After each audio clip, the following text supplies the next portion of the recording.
Now, before we get started, I just wanted to tell you about a magical cookbook that I'm making that's going to be available on Kickstarter, and the link is down in the description. There's some more information later on in the video, but for now, let's crack on. In this video, I'm going to talk about how to get anything and everything you've ever wanted. And no, it's not some sort of motivational speech or talking about some esoteric nonsense. It's using a simple switch in your behaviour and mindset that will open you up to getting anything and everything you've ever wanted. And perhaps more importantly than that, this video will tell you why it's not happening for you already. I'm talking about manifestation, and I know what you're thinking. Oh no, not another one of those law of attraction videos. And you're right, this is not another one of those law of attraction videos, because the law of attraction just doesn't work unless you take action. Let's say that this video, rather than being the law of attraction, is about the law of the right action. But it's honestly so easy. You just need to get out of your own way. Recently, I've been reading a book, this book. It's not a very big book, but it does have some pretty big ideas in it. It's called I Am, I Create by Erin Worley, or Worley, not quite sure how to pronounce it. And it's kind of a cross between Neil Donald Walsh's Conversations with God and a principle from Napoleon Hill's Think and Grow Rich that you may have also seen in The Secret by Rhonda Byrne, that whatever you think about can be created. Nothing exists without first being thought of. It's like the law of attraction, but on steroids. So how can this idea be used to become rich, powerful, happy, healthy, or fulfilled within your own life? Well, if you'd like to find out more, click that like button right now, subscribe and ding that bell, because it's all coming up right after this.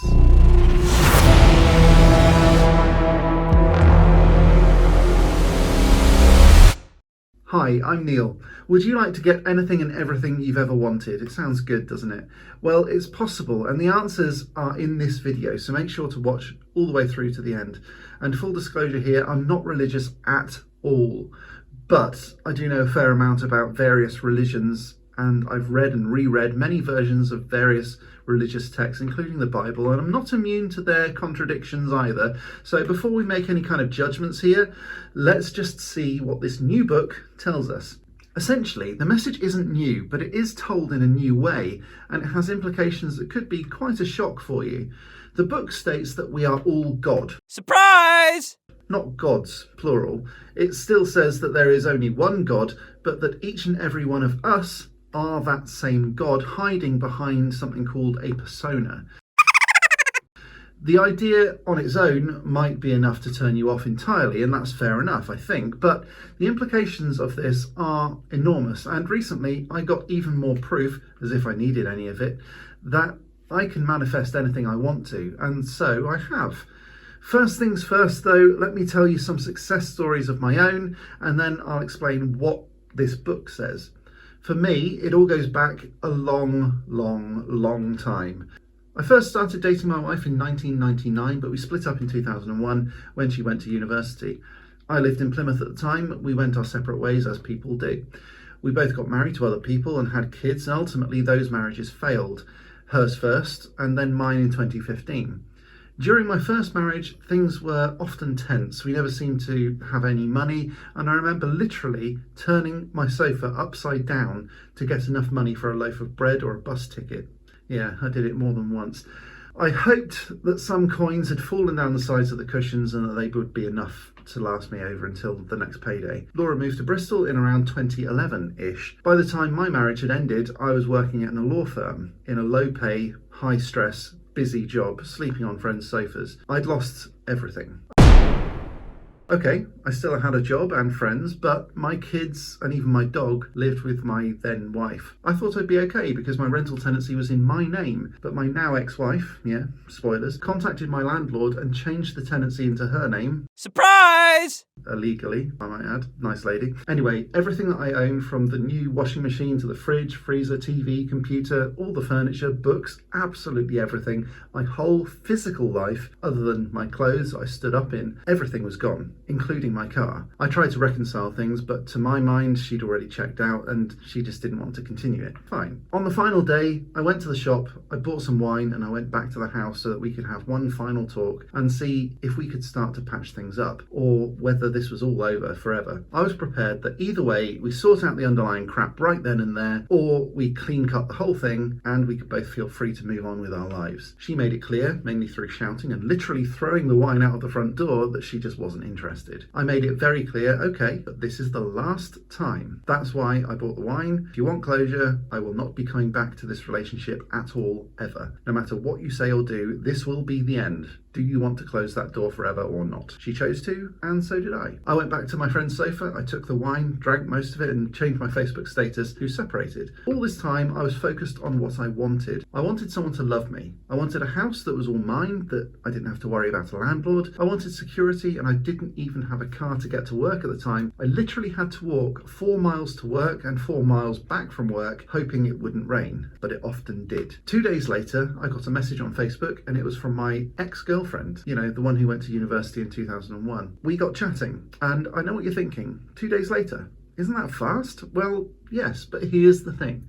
Once that switch went in my mind, I was ready to move on. I spent the previous 10 years going through the 5 stages of grief for the previous marriage. My ex-wife was turbulent and my life with her was very unpleasant. Looking back on it now, it's like another life. I've now got my own house, I've got a lovely new car, great job, and my life as a whole is a lot lighter. I remember the day several months later when Laura and I got back together, and I remember thinking, nothing can bring me down now. I was on top of the world. I could hear music again, I could see colour again, but I also still lived in Plymouth. So several things needed to happen in quick succession.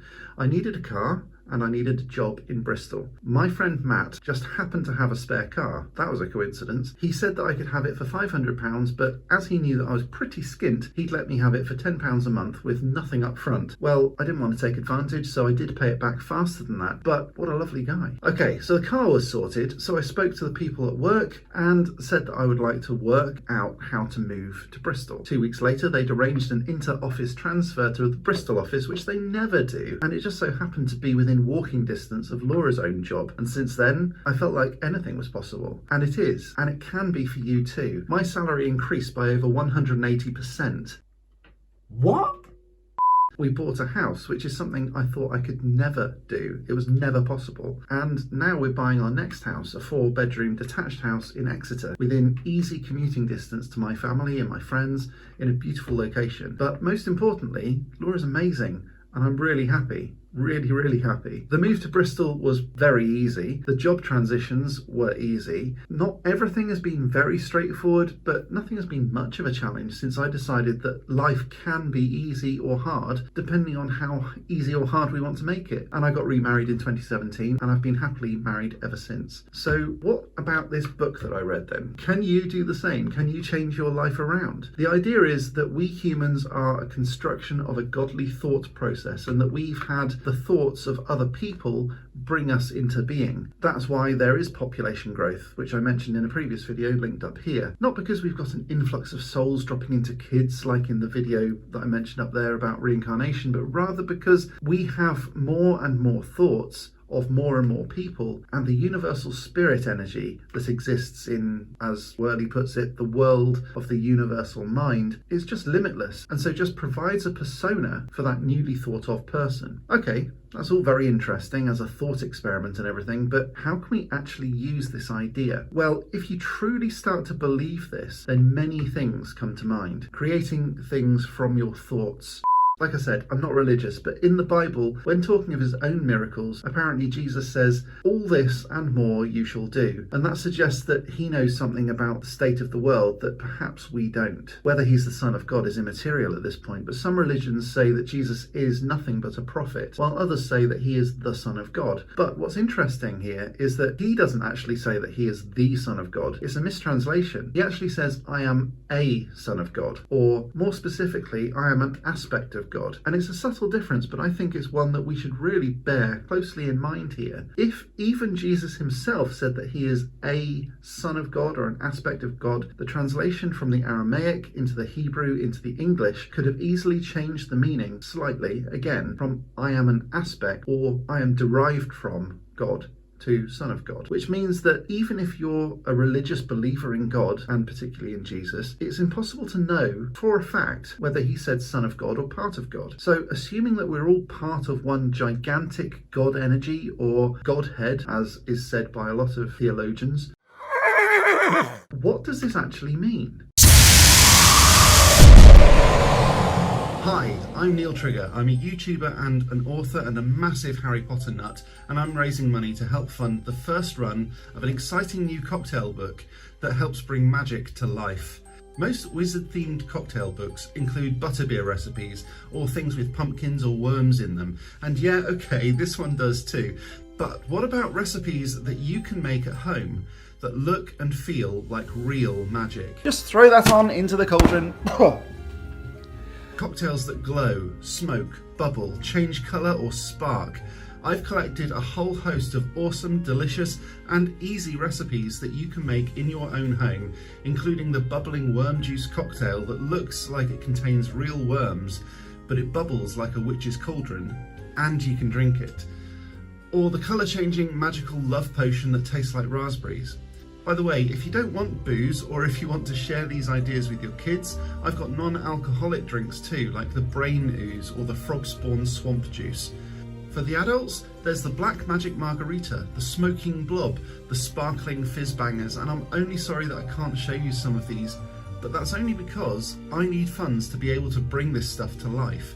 The first print run of this cocktail book needs to raise £5,000 to ensure that we can get a good deal on the real leather binding to make these magical books look and feel as magical as they really deserve. I want them to have foiling and be traditionally bound as well. And as a special bonus, your name will be printed in the first print run and you'll get your personal signed copy just for you. If you prefer I didn't sign it, obviously, let me know.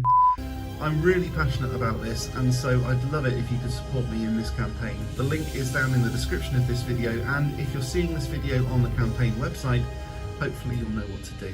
I'm so excited to make this book a possibility, and I'm really happy that you're here with me on this journey. Please do pledge for your chance to be part of the magic and help me bring this magical wizarding cocktail book to life. Thank you. Let me tell you another story. I'm making a magical man cave on my second channel, and the idea is that this is going to be a little bit like a private pub come library where I'm going to sit and chill out of an evening. I wanted a leather armchair to sit in it. The only problem was that they're really expensive brand new, but that didn't stop me. I still wanted one and I would focus on it. I wanted it. I didn't know where I'd get the money from or how I could afford it or where I'd get the actual thing from, but I still wanted it. I spoke to many people about this armchair, and I even put it on my live shows. I made a 3D model of it, videos, and told friends about it too. I spoke about it with Chivalrous Tube, one of my members and patrons, and also a good friend. And the following day, I went out for my evening walk as per normal. And here's the interesting bit. We thought we would go for a walk, but I said that we should turn left rather than right. Normally we would turn right. And I don't know why I said turn left, but I did. We walked, and I stopped dead in my tracks after about a mile. Someone had piled up an old armchair outside their house, and they were giving it away. What? It was perfect. Now I just needed a sofa to match it. The armchair was exactly what I wanted and completely free of charge, and naturally I took it. Now I know what you might think, this might be a coincidence, but I thought that it was strange enough that I could put it online as a story of my manifestation on social media. And then I get a message about 30 seconds later about a 3-seater sofa that would match, also being given away for free. And those things are about £900. So that's £1,500 of free sofa. Now hold up, that's just crazy. Perhaps I could literally have anything and everything I ever wanted, and I believe that's true. If I am God and you're also God, that makes a lot of sense, I guess. So pick a future and work towards it. I remember in 2011, I went to a retreat as part of my PhD, and we did a guided meditation. It was one of the most incredibly powerful experiences of my life where we were guided into this meditation and we were asked to picture ourselves waking up on our perfect day in 10 years' time. That's really important. What were we doing? Well, in this meditation, I woke up next to someone who wasn't the same person as my wife at the time. I went to work in a home office that was on the second floor of a house with high ceilings and surrounded by books and magical items, with a window that looked out over a pea gravel driveway and a large blue car parked outside. At the time, none of this was possible. And yes, I know it's specific, and I remember it so vividly, just like it was a picture in my head, because it was like this video was playing. Anyway, this morning I woke up next to the love of my life and went to work in my home office, surrounded by magical books and my magic wand collection, and I looked out of the window down at the gravel where my large blue car was parked, and I figured I did this. It was 10 years, almost to the day, since that retreat. Very, very strange. Perhaps I am God after all, and I know it took a little more than 6 days, but after making this happen, I looked about and I saw that it was good. But are there any rules to this? What does it mean to have rules too? Thou shalt not kill means nothing if you're only destroying part of yourself that can regenerate. It's like trimming your own fingernails, right? Well, hold on there a second, Stabby, the axe murdering clown. Let's not get too close to breaking what most people see as the most important commandment just yet. People are seen in Erin's book as if they're unique personas, created by and from God to give unique perspectives on life. It's a curious way of a curious God exploring aspects of God. If God is all-knowing and curious, perhaps God also wants to know more about God itself, more and more and more about different aspects of those personas. Now, I find it quite interesting that perhaps a God created the heavens and earth, but still might not know everything. But in the Old Testament, God was certainly very fallible. He was described as a jealous God, a vengeful God, and makes mistakes with his own creations. And that's why angels and men would both rebel against him. Apparently, God cleansed the earth by sending a flood, but then regretted it almost immediately and apologised with a rainbow. Yeah, cheers God, that totes makes up for slaughtering every living land animal except the ones floating on the ambulance. Incidentally, yesterday my brother also sent me a meme that says, the best part of the Bible, in my opinion, is the bit after the flood where the ark lands and all the carnivores wait for the other animals to breed before they start eating their babies. Yeah, I'm with Darwin on this one. There is, of course, another explanation to the ark. It could just be that the gods were aliens, but perhaps that's another subject for another Real Wizardry episode. So thanks for watching. Please like, subscribe, and ding that bell. And if you want to become one of these awesome members and patrons, head on down to the links down in the description. You can become a member and join in on my live show at 6 p.m. UK time on Saturdays over on my other channel, Real World Magic. Check it out, and the links again are down in the description. I'll be back next time with some more magical awesomeness, but until next time, as always, Stay magical.